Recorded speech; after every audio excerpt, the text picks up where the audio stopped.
Hello student, ছাত্রমিত্র mathematics. এখন আমি যে অঙ্কটা সলভ করব ক্লাস 9-এর কোষে দেখি 10.1 অর্থাৎ লাভ ক্ষতি চ্যাপ্টারের এখানে 12 দাগের অঙ্কটা সলভ করব। কি আছে অঙ্কটা পড়ি আগে ভালোভাবে, তোমরা ভালোভাবে বিষয়টা লক্ষ্য করো। রমা পিসি দুটি শাড়ি তৈরি করে, একটি শাড়ি 15%, অপরটি 20% লাভে বিক্রি করলেন। তার মোট লাভ হলো 262 টাকা 50 পয়সা।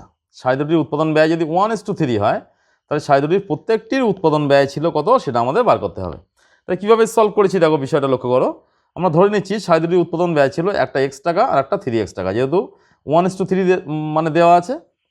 তাই শর্ত অনুসারে কী হবে, এক্স ইন্টু এখানে 15% লাভ প্রথমটাতে 15/100 হবে, তাহলে যেহেতু মানে 15% মানে 100 টাকায় 15 টাকা, প্লাস পরেরটা লাভ হচ্ছে কত 3x টাকা, তাই 3x ইন্টু 20/100, যেহেতু পরেরটা লাভ হচ্ছে 20%।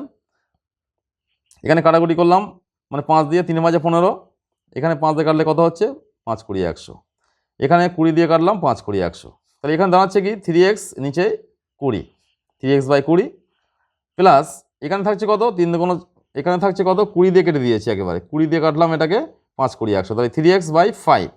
আর দুটোতে লাভ ছিল কত, দুটো শাড়ি বিক্রি করে মোট লাভ হয় 262 টাকা 50 পয়সা।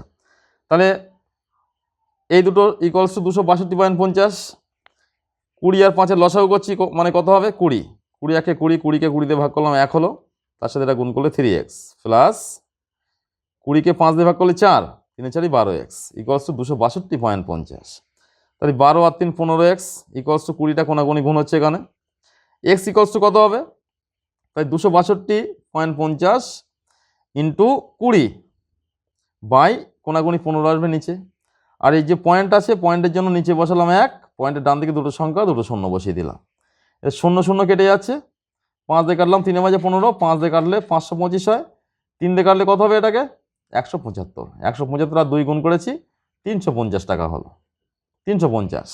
তাহলে শাড়ি দুটি উৎপাদন ব্যয় ছিল কত, এক্সের মান যেহেতু বলা হয়েছে 350, প্রথমটা ছিল এক্স তাই সেটা হবে 350 টাকা, দ্বিতীয়টা ছিল কত 3x, তাই 3 × 350 সমান 1050 টাকা। দেখো এটা মানে কঠিন অঙ্ক কত সহজ পদ্ধতিতে সলভ করা হলো।